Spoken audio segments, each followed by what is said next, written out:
Moj uspeh z Mitjo Segajem. Vzponi in padci, predvsem pa izkušnje. To je Večerov podcast o dragocenih lekcijah.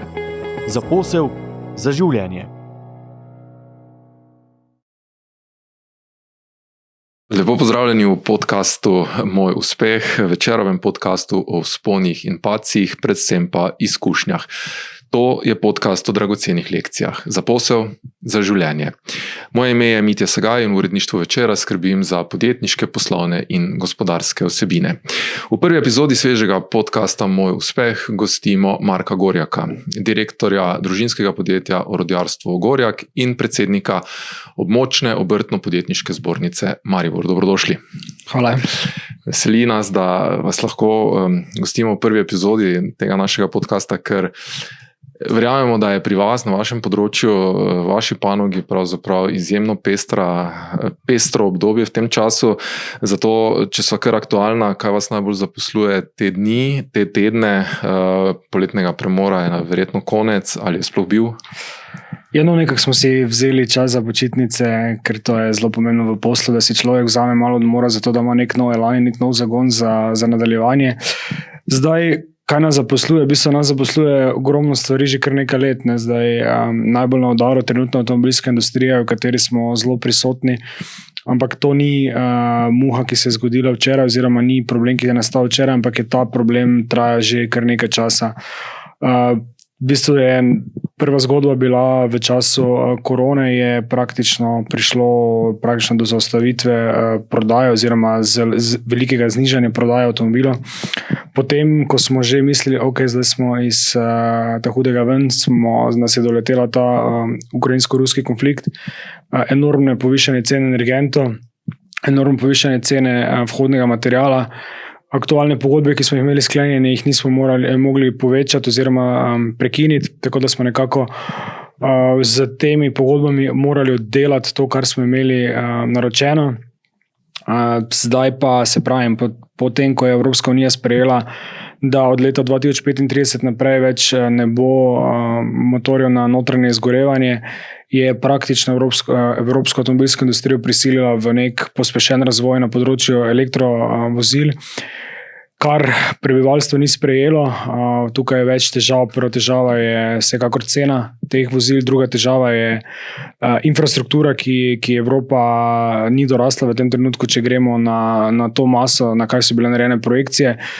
Tako da je praktično to težava, ki se že vleče in zdaj je pokazala najhujše svoje obdobje. Upam, da bo od tega trenutka se nekako krivulja obrnila navzgor, oziroma da bo Evropa pravilno odreagirala na težave, katere opozarja avtomobilska industrija že kar nekaj časa.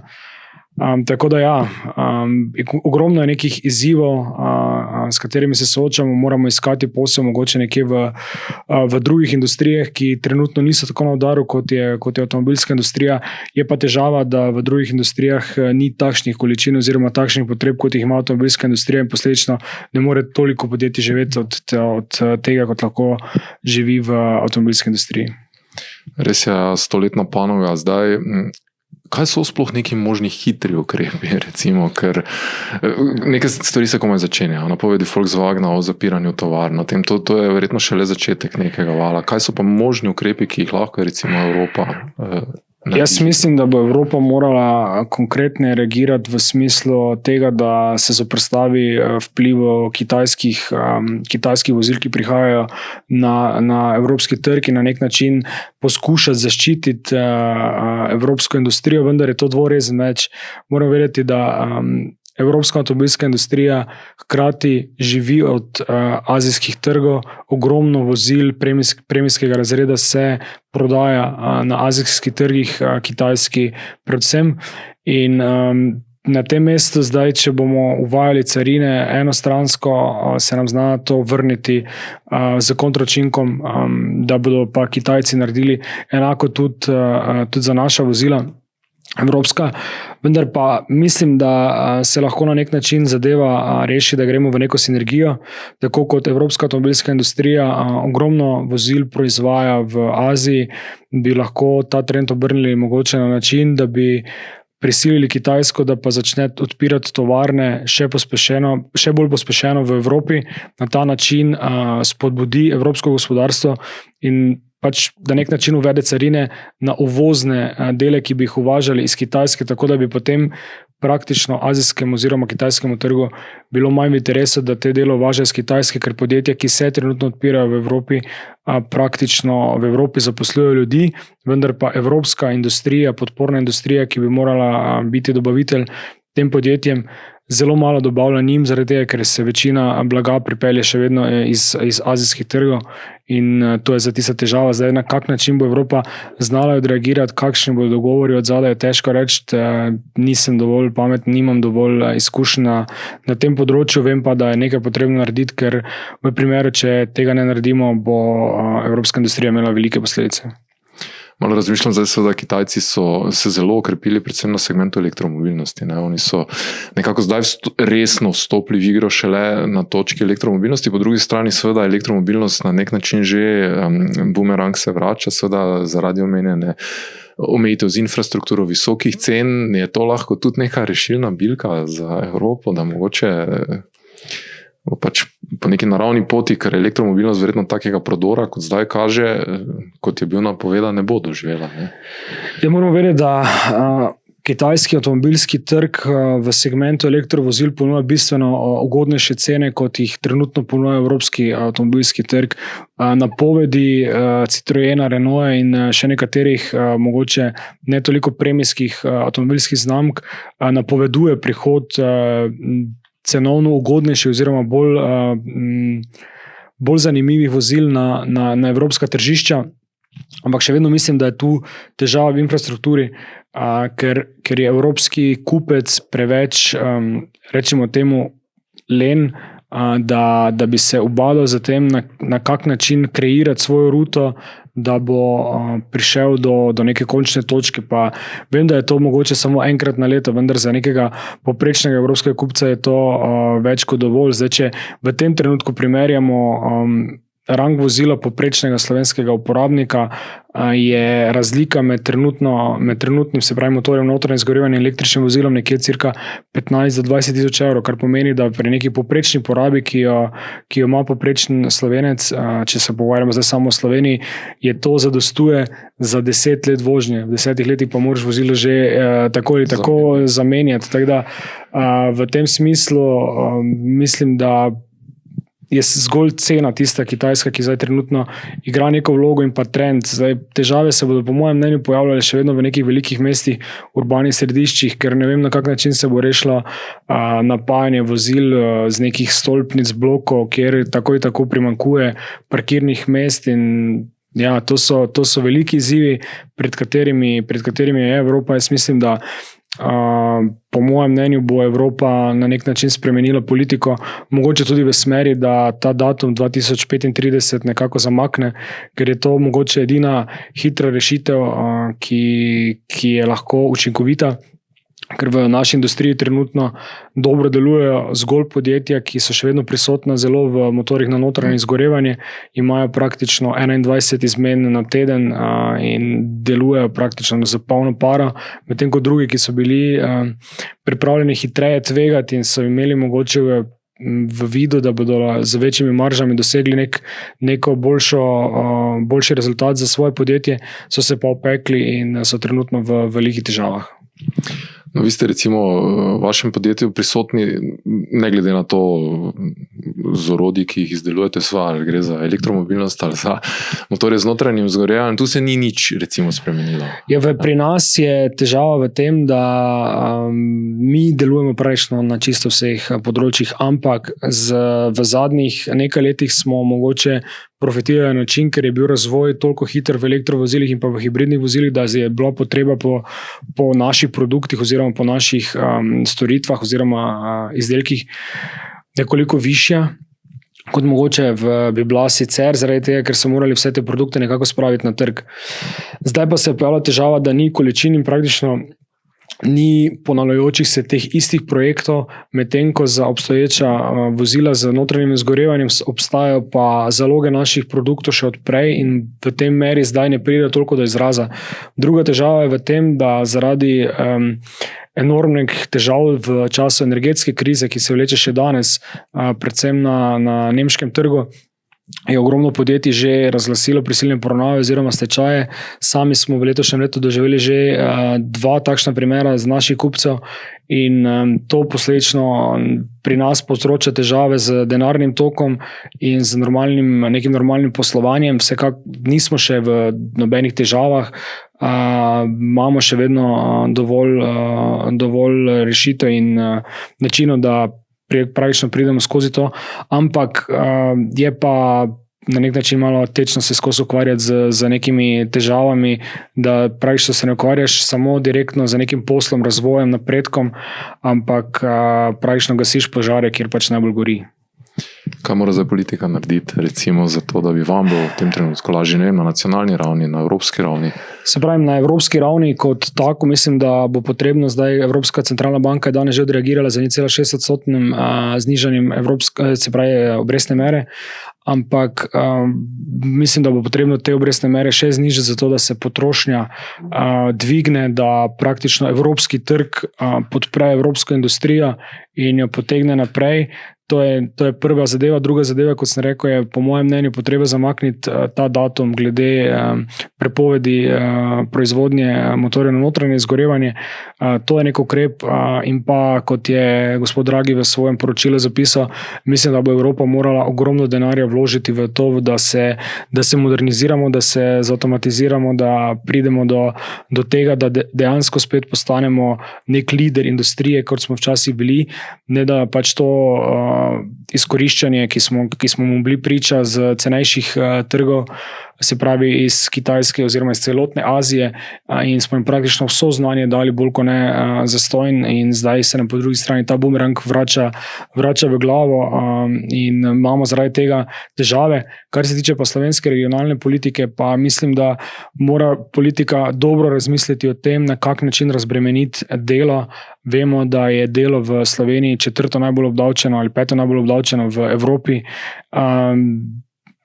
In na tem mestu moramo narediti, če želimo zmanjšati pritiske na plače in samo na račun podjetij, moramo znižati davke, ker vse ti davki se bodo vrnili nazaj v gospodarstvo in skozi druge davke jih bo država spet pobrala. Zdaj, če gledamo zadnji 2 leti, odkar je nastopila vlada Roberta Goloba, praktično ni meseca oziroma ni nekega obdobja, ko gospodarstvo ne dobi novih obremenitev. Najbolj to davčne obremenitve, se bodo administrativne obremenitve, vendar vedno dobivamo samo obremenitve. To, da je zdaj razbremenjeno za nek segment ljudi, ki je izven Slovenije več kot 2 leti, je popolna neumnost. To je po mojem mnenju tudi ustavno sporno, ker je neenakopravnost pred zakoni za naše ljudi napram ljudem, ki so nam pobegnili v tujino zaradi tega, ker jim mogoče nismo znali zadržati tukaj, ali pa smo imeli davčno politiko, ki ne sledi temu, da bi mlade zadržala v Sloveniji, medtem ko na Hrvaškem naprimer to znajo, ker imajo bistveno znižane prispevke za mlade do 30 let, v določenih primerih mislim, da jih do 27. leta plačujejo skoraj da nič, potem se to zviša nekje na 50% normalnih in šele pri 30 letih začnejo potem praktično plačevati normalne prispevke, tako da ja, mislim, da tu se moramo resno pogovoriti, na kak način pristopiti k davčni politiki, na kak način pristopiti k pokojninski politiki oziroma sprejema v smislu pokojninskega zakona. In jaz upam, da bi nas vseeno malo bolj poslušali kot nas v tem trenutku, ker če gremo že skozi evidence delovnega časa, ki so jih na novo uvedli, sami ugotavljajo, da je zakon neživljenjski, pa so ga vendar dali naprej, potem rekli inšpektorjem naj ne preverjajo tako striktno v nekem določenem področju v momentu, da bodo zakon prilagajali. Zdaj se spet pogovarjamo o novih obremenitvah v smislu pravilnika za premeščanje bremen, ki je ponovno spet administrativna obremenitev. Vzeli smo nemški model model pravilnika in ga še zaostrili, se pravi nekje v območju 3, kjer v Nemčiji napovedujejo oziroma kjer v Nemčiji zapovedujejo neke prilagoditve oziroma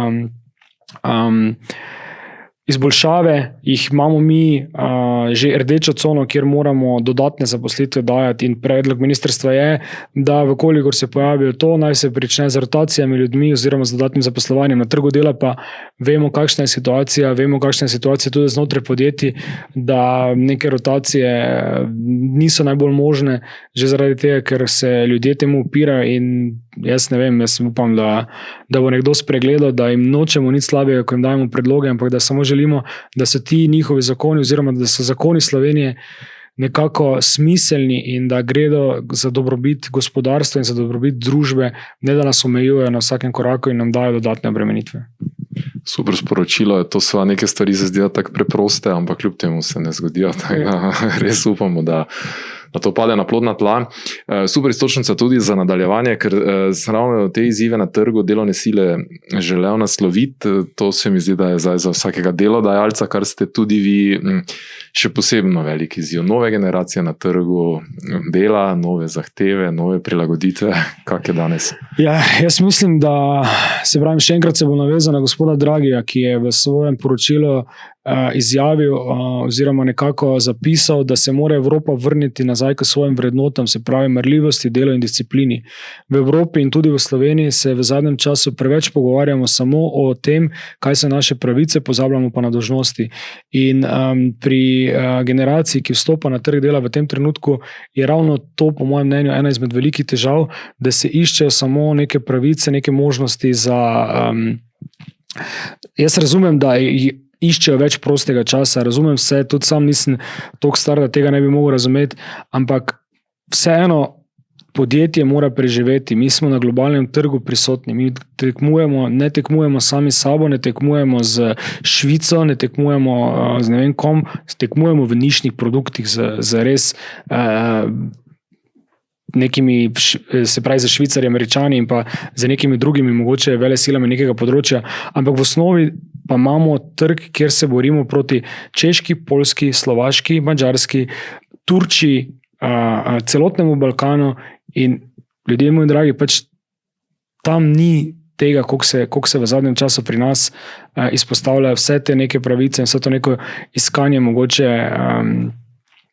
kako bi temu rekel, boljših možnosti iz dneva v dan, če pride nekdo k tebi, če mu ne poveš za 5 let naprej, kdaj bo napredoval in v kakšnem času je že katastrofa, se že ne bo odločil za tebe. Tako da na nek način, ja, moramo se zamisliti, moramo kot družba začeti dojemati delo mogoče drugače, razmisliti, da niso podjetja in podjetniki tam zato, da polnijo svoje žepe, ampak da je neka skupnost ljudi, ki dela v nekem podjetju, delati drug za drugega, ne samo vsak zase. In mislim, da ta individualnost je glavna težava v tem trenutku te nove generacije, ki je na trgu.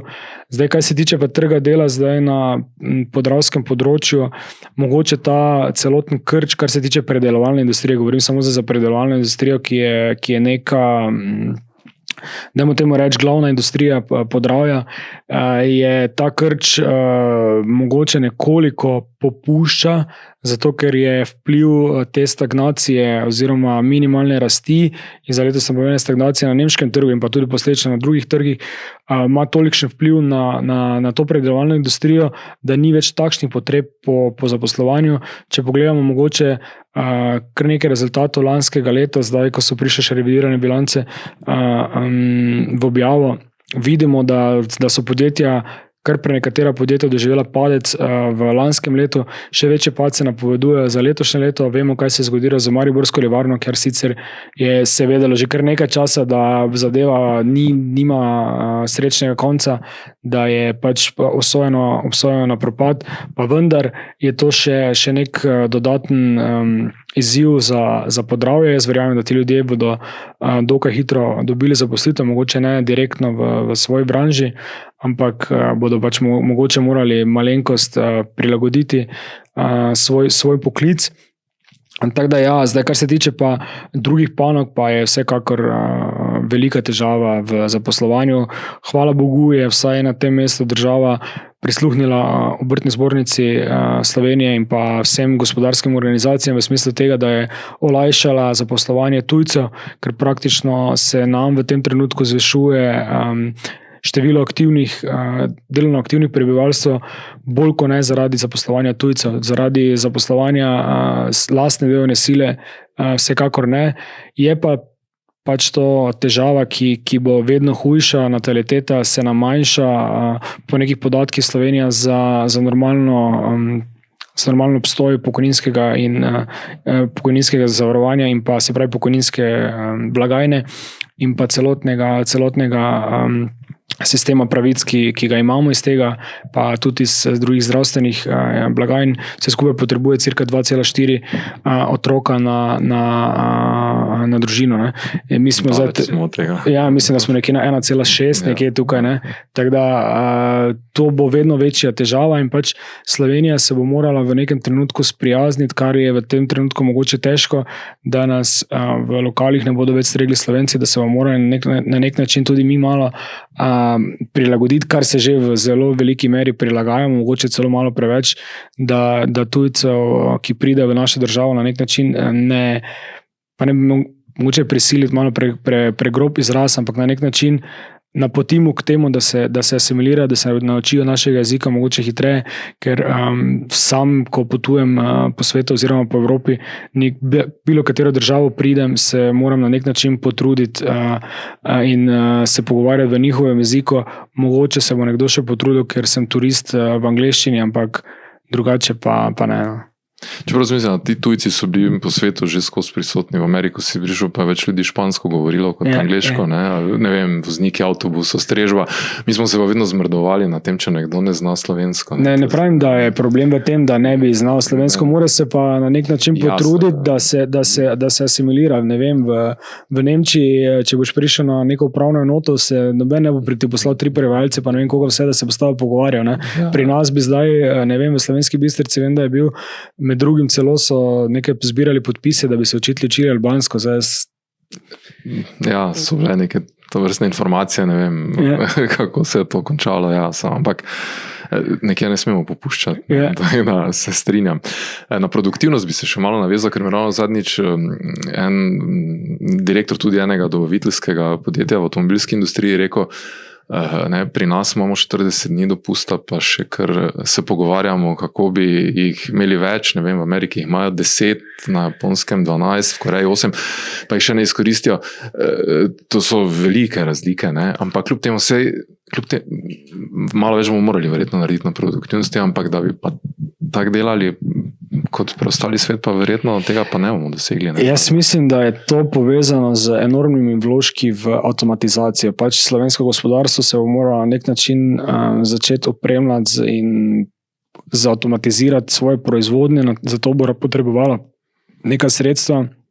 Jaz upam, da bo Evropa in pa država preko razpisov omogočila podjetjem, pa ne samo območjem, ki so obmejna območja in tako naprej, kar je v zadnjem času večina razpisov pisanih za ta podjetja, ampak da se bodo lahko podjetja, tudi druga podjetja, ki mogoče niso v obmejnih območjih, preko razpisov poskušala zautomatizirati, da dvignejo svojo produktivnost, da dvignejo ta svoj nivo, ampak jaz mislim, da je tudi težava tega, da se v Sloveniji nikoli ne pogovarjamo realno. Mi govorimo o 40-urnem delovniku, ki ga imamo na teden, pa mi bi ga zdaj znižali na, ne vem, 32 ali 34 ur, kakorkoli. Ni res, mi delamo 36 ur na teden, oziroma 37,5, ker mi imamo pol ure malce, ki je plačan strani delodajalca. Pa vsi vemo, da v tiste pol ure, ko se nekdo naje, ne more potem takoj po tisti pol ure začeti delati. Ne vem, Avstrija, Nemčija, ostale države, s katerimi se radi primerjamo, odmori so 1 uro, vendar niso plačani. In to je, mislim, o tem se moramo začeti pogovarjati. Dajmo se pogovarjati celovitostno. Dajmo se pogovarjati o tem, da ni plača samo tisto, kaj dobiš, ker je so tukaj še nadomestilo za malico, nadomestilo za prevoz, kjer sicer država pravi, ampak tu vi preko tega lahko si znižate obdavčitve plač. Res je, vse se da, ampak dajmo se celostno pogovoriti o vsem skupaj, dajmo razbremeniti plače, dajmo vse skupaj v bruto in da gotovimo sploh, kje smo. Logično. Ja. Tu moramo biti bolj človeški, realni, življenjski. Tako, pač vsi vemo, kaj se dogaja na tem mestu. Produktivnost je težava v tem, da v Sloveniji je žal tako, da ne vem, če gre Slovenec delati samo par kilometrov preko avstrijske meje, ko pride v službo, telefon odloži v omarico in ga ne vzame. Pri nas je to mobbing, če nekomu prevečkrat rečeš, da ne sme biti na telefonu, da je ono. Pač ta težava je, da mi znotraj Slovenije ne znamo upoštevati tako zelo dobro pravil, kot jih mogoče znamo samo par kilometrov preko meje. To je zanimivo. Ja. To je ta vpliv Balkana še vedno, mentaliteta, kultura, vsem tem. Se vidimo tudi pri poslovnih praksah, verjetno se mi zdi, da smo... Vsekakor smo še vedno zelo balkanski, v tem rekel, imamo še vedno te prakse, da bi lahko nekoga ugoljufali in ne vem kako. In tudi te prakse smo na nek način prenesli tudi že na avstrijsko stran, tako da se že tudi tam kažejo določeni obrisi tega. Tako da vsekakor je to velika težava vpliva tega, ampak jaz se upam, da se bo zadeva izboljšala, da bomo postali boljši, ampak se pravim, da se z avtomatizacijo, z nekim boljšim pristopom, mogoče malo bolj inovativnim pristopom k delu, mogoče malo bolj, rečemo temu, da bodo poklici postali malo bolj seksi. Zato, ker ravno smo imeli enkrat eno debato o tem, da zelo težko nekoga prepričaš z obstoječimi imeni poklicev, tipa, ne vem, zidar ali pa ne vem kaj, on zdaj tam sebe vidi celega polnega z betonom, ne vem, poklici se spreminja, zadeve se spreminja, ni več to mogoče na nek način tako garaško delo, ne vem, livar, nekdo ga vidi, livarja, da je tam še vedno v roki ima tekoč aluminij, ki ga pretaka v neko peč, vse se mu v glavo kadi, švica kot ne vem kaj. Lahko pa za računalnikom danes. Lahko, mislim, načeloma moderni stroj v neki livarski industriji, mogoče to, kar se je trenutno bilo v MLM, ni primer tega, ampak v nekih modernih industrijah Evrope pride človek z laptopom ali pa s tablico pa upravlja z celotnim strojem, njegov stroj je vreden, ne vem, 10 ali pa 15 milijonov evrov, s katerim on dela. Ni več to žlica pa tekoč aluminij, pa gremo pretakati, pa ne. Pač poklici se spreminja in je treba na nek način tudi to predstaviti otrokom, družbi in zaradi tega tudi Obrtno-podjetniška zbornica organizira karierni sejem, imeli smo tehnične dneve, kjer so lahko prišli v podjetja in to so pač na nek način zadeve, s katerimi mogoče lahko pa potegnemo koga več v to, da se odloči pa mogoče za kak drug poklic. Ko smo speljali generacije mladih ne bom rekel na napačne poti, Bog ne daje, ampak seveda veljala je neka mantra, otrok mora na gimnazijo, to je bilo v nekem obdobju, seveda zdaj spet želimo spraviti bolj na poklicne šole, kar je tudi veliko bolj smiselno, glede na to, če imajo te veščine, veselje, ampak se zdi, da se 20 let nazaj to ni spodobilo. Jaz mislim, da smo ravno tu naredili veliko težavo. Zdaj, če gledamo generacijske otroke, ki so odhajali množično na gimnazijo, tudi sam sem recimo želel iti na srednjo strojno šolo, pa so a priori vse socialni delavci, učitelji, vsi so se postali gore, ne, Bog ne daje. Odličen učenec, Bog ne daje, da prije tja, tam so sami poprečni ali pa podpoprečni, to ne. Ampak kaj smo s tem naredili? Spravili smo ljudi na gimnazije, ki so potem šli na neke fakultete, večina teh fakultet sploh ni zaključila, prišla do nekaj par letnikov, sredi tega končala in zdaj imamo en kup gimnazijskih maturantov po Sloveniji, ki nima niti prav svojega poklica, potem so se znajdli, so bili dovolj brihtni, da se znajdejo, ker smo mogoče na začetku zatrli tisto žilico po nečem ustvarjanju, po nečem, kar si on takrat želel. Stvari se spreminjajo, ampak smo generacijsko tako zelo tako napako naredili, da smo tudi šole kot take so toliko podcenjene, tudi kadrovsko niso na nivoju tega, kaj bi lahko bile, in zdaj bo potrebovali 2x več časa za to, da spravimo in šole in v smislu kadra in v smislu opreme na nivo, da bodo sploh lahko kreirale kader, ki je pa na trgu v tem trenutku potrebno, oziroma da bodo imele znanja, ki jih trg potrebuje. Ker če gremo pogledat tehnične šole, s kakšno opremo delajo, pa če gremo v neke moderne delavnice, ki so, bomo videli, da nismo na istem nivoju. Ne? In da se trudijo, ne rečem, zelo se trudijo, delajo dobro, koliko lahko delajo dobro, ampak zaspali smo že dolgo časa nazaj. No. Ampak ta promocija se zdaj dogaja. Ne? Čeprav razumem tudi preko zbornice, pravite, obrtniški poklici, ne vem, to je zdaj nujno mladim. Vsekakor se dogaja. Zdaj ne vem, v tem trenutku po mojem bomo počasi keramičare pa vodovodarje plačevali več kot ne vem, računalničarji ali pa na koncu že kot zdravnike. Zato, ker jih tako zelo jih primanjkuje na trgu, da čisto enostavno ne vemo sploh, kaj narediti krovce, ne vem sploh, kaj se bo zgodilo glede krovca. Tako da mislim, ogromno poklicov smo že čisto uničili. Zdaj upam, da ni prepozno, da bomo te poklice, ki jih nujno potrebujemo, ker če ne bomo imeli stavbe, ne bomo mogli imeti niti računalničarjev noter, ne bomo mogli imeti niti zdravnikov v bolnicah, če ne ima kdo bolnice zgraditi.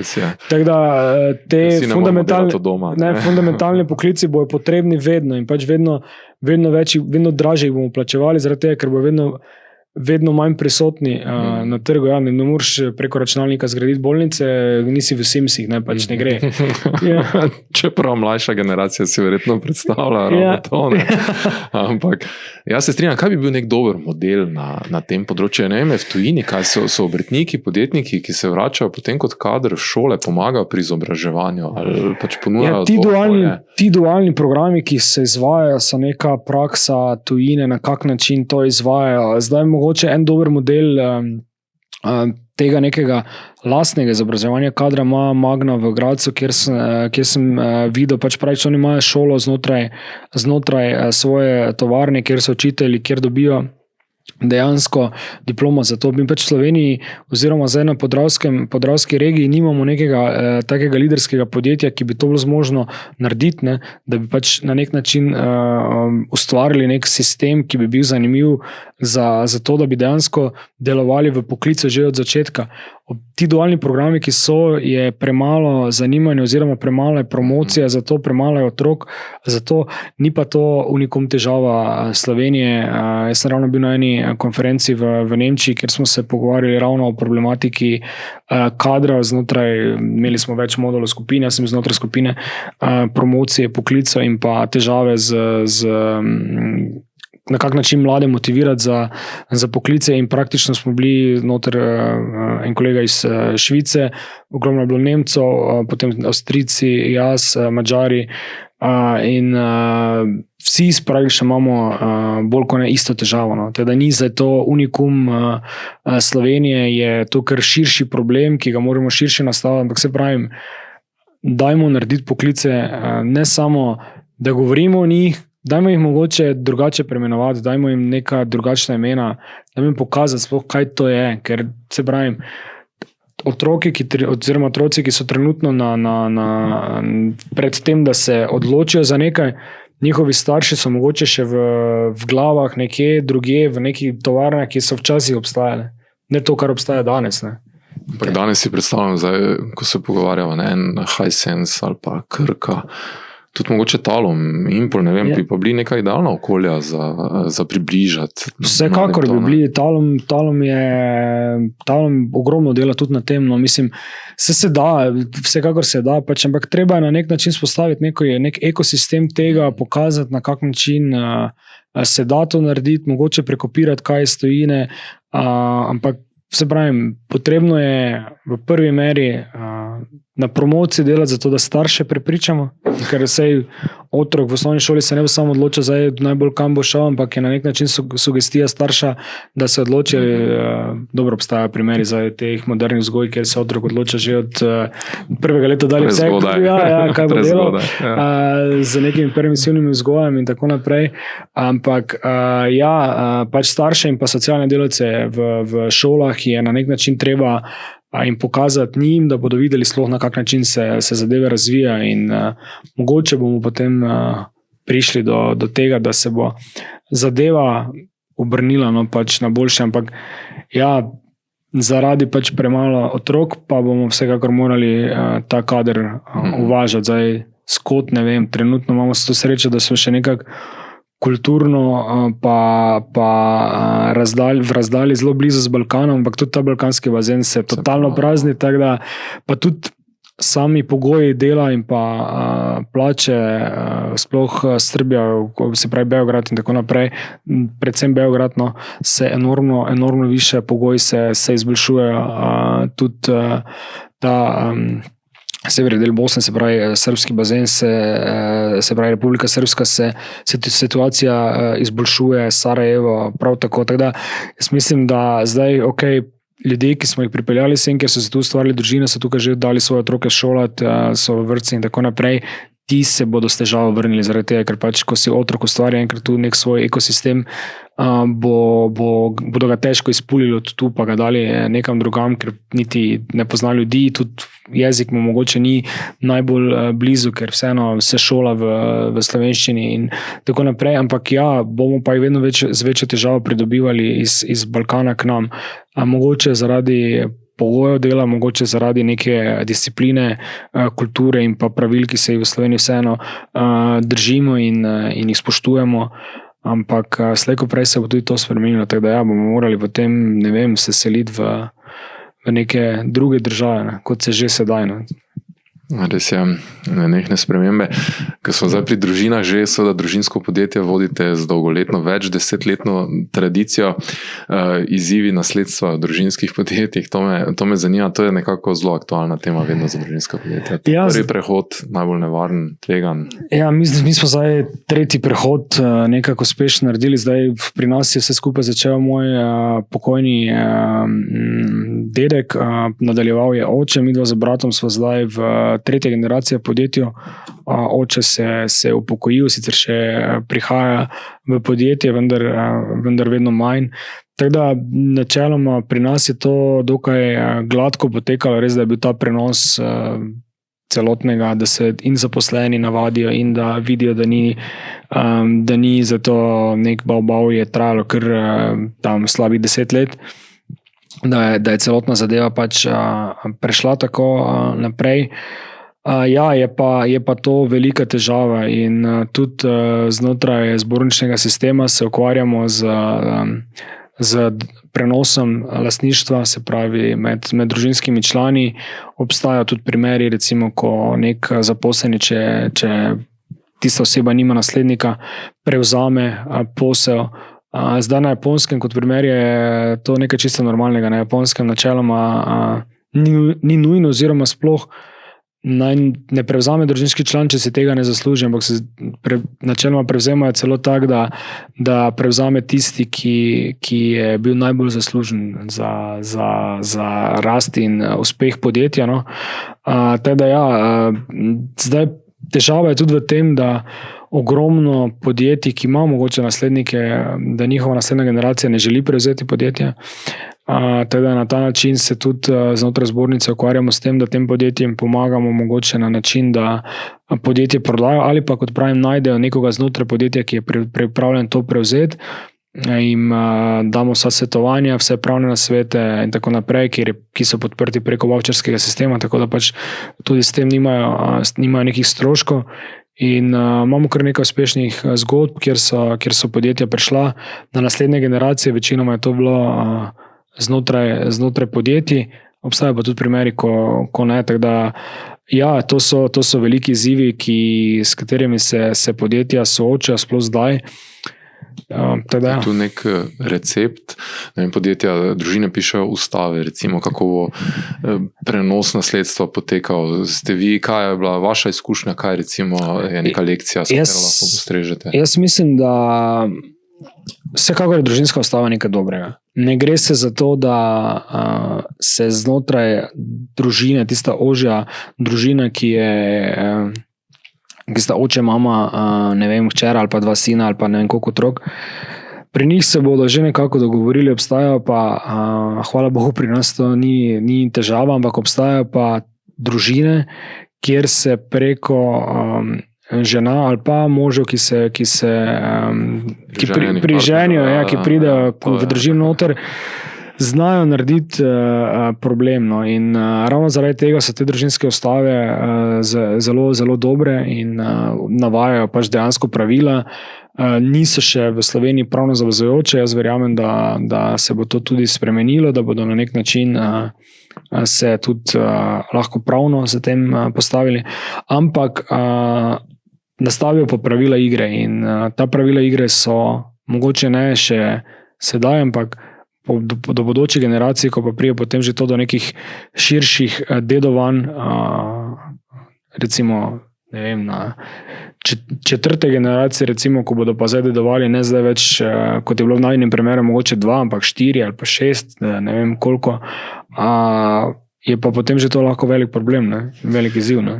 Predstavljam si seveda veliko lažje to zapisati, kot pa potem udejanjati. Kaj rečemo, ko pride do konflikta, konflikt se lahko zgodi kadarkoli, vsak dan, ne vem, ustavi piše, vi nimate teh izkušenj, verjetno, da bi morali na tak način reševati. Pri nas ne, se pravi, mi smo zdaj, oče je bil lastnik oziroma še je lastnik podjetja. Mi dva s bratom smo 2, ki sva se nekako naloge znotraj podjetja razdelila in pri tem ni problema. Se pravi, ko prije zdaj to še nekam dlje, pa zna nastati težava. Mi smo pač za nekim pogovorom, pa tudi veliko krat s kreganjem zadeve pač rešili, ampak smo jih rešili takrat in tako, in ko smo pač šli iz podjetja ven, ko smo naredili prvi korak skozi vrata, smo družina, nismo več družbeniki ali pa ne vem, sodelavci, ampak smo družina in pač na nek način druge zakonitosti. Tako, druge zakonitosti. Vse smo še vedno prinesli posel v družino, družinska kosila so še vedno potekala, pogovori o tem še zdaj potekajo, kdaj pa kdaj o tem, čeprav se trudimo, da vedno manj, ampak ja, še vedno nanese na to. Ampak jaz mislim, da družinska ustava nekaj dobrega, se pravi, ker ko pride do konflikta, je prepozno in potem reševati preko nekih pravnikov, pa na koncu pride vse to slabo volje, pride v podjetje, med zaposlene in potem podjetju nastanejo težave. No.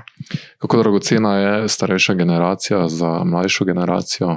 Verjetno z nasveti si predstavljam izkušnjami, ne vem. Jaz mislim, da je neka sinergija mlajše in starejše generacije nujno potrebna. Zdaj mlada generacija mogoče lahko hitreje leti na 100 metrov, ampak tudi ta drugi bodo prišli mogoče malo kasneje, ampak z bistveno več nekimi izkušnjami, pa mogoče z manj napakami v tej isti razdalji, kot jo pa mogoče naredi nekdo, ki je mlajši.